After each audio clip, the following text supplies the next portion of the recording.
Sembrava la zona più sicura. Appena entrati ho visto un po' la maretta degli inglesi.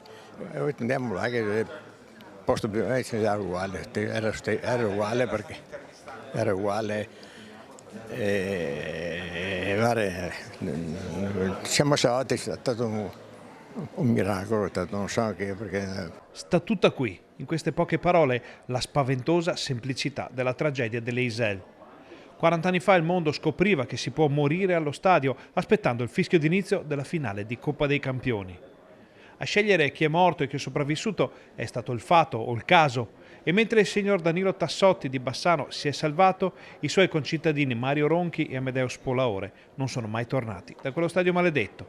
Era nella zona, proprio anche nella zona dove ero dietro, davanti avevo 57 persone per terra.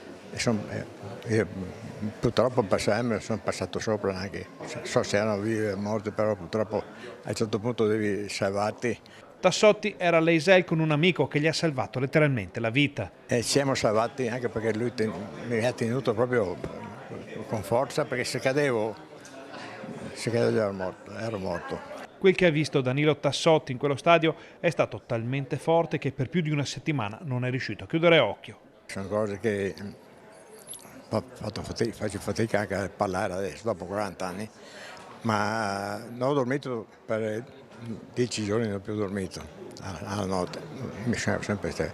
L'esperienza ha segnato in modo indelebile il signor Tassotti, che da quel giorno non ha mai più messo piede in uno stadio. Io non ho più visto una partita da 40 anni fa, solo qualche mezzo tempo per televisione, ma al stadio non sono più andato. Tutto questo e molto altro ancora entra nelle celebrazioni organizzate dal Comune di Bassano perché l'Eisel non venga dimenticato, con una mostra fotografica nella loggetta che coinvolgerà le scuole e un evento con i calciatori che erano in campo quella sera.